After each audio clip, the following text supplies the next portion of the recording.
Guys, back to my channel. আজকে আমরা বানাচ্ছি আলুর চিপস। আর আলুর চিপস বানানোর আগে প্রথমে আলুগুলো এইভাবে ছিলে নেব।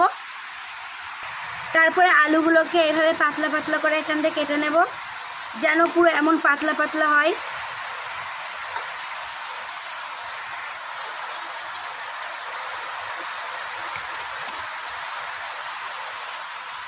তারপরে এমন যেন কাটার পরে এমন পাতলা পাতলা হয়। তারপরে 5 মিনিট আলুগুলোকে এভাবে পানিতে ভিজিয়ে রাখবেন। ভিজিয়ে রাখার পরে দেখো ন্যালসে ন্যালসে ভাব আসবে। তারপরে আলুগুলোকে ধুয়ে নেবেন। হ্যালো গাইস, আজকে আমাদের এখানে খুব বৃষ্টি হচ্ছে আর কি আমাদের উঠোন পুরো ভরে গেছে হাঁটু সমান পানি।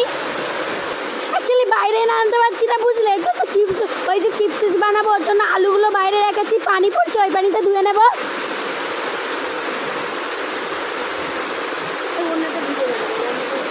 চিপসগুলোকে এইভাবে মানে বিছান পেতে বিছানের ওপরে গামছা দিয়ে এইভাবে একটা একটা করে নেবে। তারপরে দেখতে থাকো তোমরা, আমি বানাচ্ছি। এইভাবে একটা একটা করে দিচ্ছি।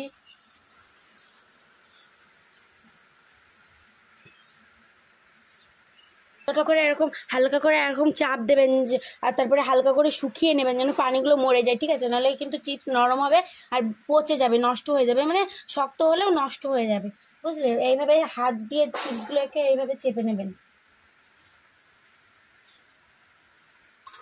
তারপরে আস্তে আস্তে এইভাবে সাজিয়ে নেবো। দেখতে পাচ্ছ আমার সাজানো কমপ্লিট, ঠিক আছে? আমার সাজানো কমপ্লিট হয়ে গেছে। এবার মানে এই কটাই আছে, আর কিছুটা গুঁড়ো আছে, গুঁড়োগুলো ফেলে দেবো আর কি। গুঁড়ো চিপসগুলো ভাজলে ভালো হবে না।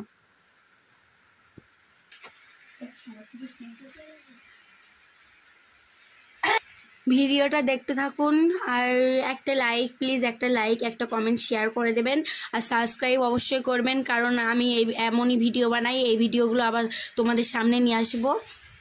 এই ভিডিওগুলো আবার দেখতে চাইলে আমাকে সাবস্ক্রাইব করে রাখুন।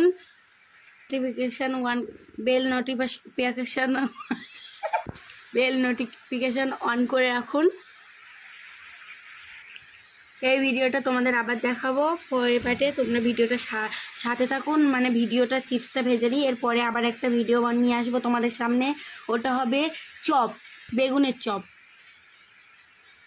তারপরে 15 মিনিট গামছার ওপরে রাখার পরে এমন শুকনো শুকনো ভাব চলে এসেছে। দেখো শুকনো শুকনো ভাব চলে এসেছে, এতে কিন্তু একটুও পানি নেই, বুঝলা? আর এখন কিন্তু কোনো মশলা দেবেন না, প্লিজ। তারপরে কড়া দিয়ে কড়াটাও ভালোভাবে হইয়ে নেবেন। তেল দেবেন, পরিমাণ মতো তেল দেবে, তেলটা একটু বেশি করে দেবে, কারণ খাস্তা মতো হওয়া চাই নাকি, তাই তেলটা দিয়েও দিয়েছি আমরা। এবার চলুন পরে দেখাচ্ছি কি করি আমরা।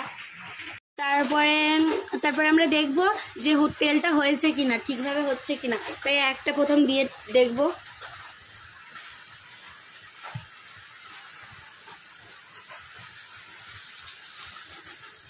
সত্যি খুব অসাধারণ হয়েছে, খুব সুন্দর হয়েছে। আর আগের দিনও করেছিলাম কিন্তু এত সুন্দর হয়নি। আজকে মনে হচ্ছে অনেক খাস্তা হবে চিপসটা। তারপরে দেখে নিচ্ছি ওটা হয়েছে কিনা, তারপরে দেখাচ্ছি কি হয়। তারপরে দেখে নিলাম হয়েছে, এবার অনেক করে দেবো।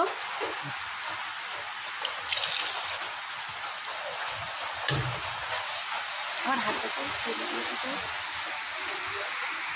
এবারে এভাবে নেড়ে নেবো, বুঝলে, যেন সুন্দর হয়।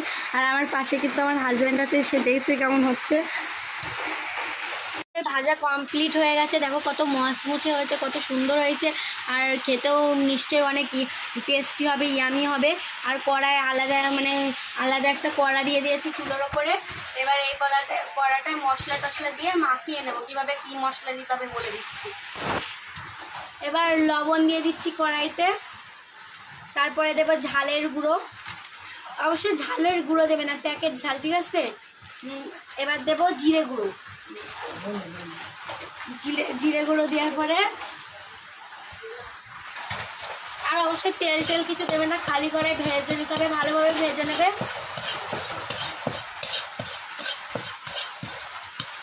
একটু নাড়াচাড়া করবেন। তারপরে আমাদের সম্পূর্ণ হয়ে গেছে। মশলাটাও নিয়ে নিয়েছি। তারপরে মশলাটা নিয়ে নেওয়ার পরে তারপরে মশলাটা এভাবে ওপরে হালকা করে ছিটিয়ে দেব।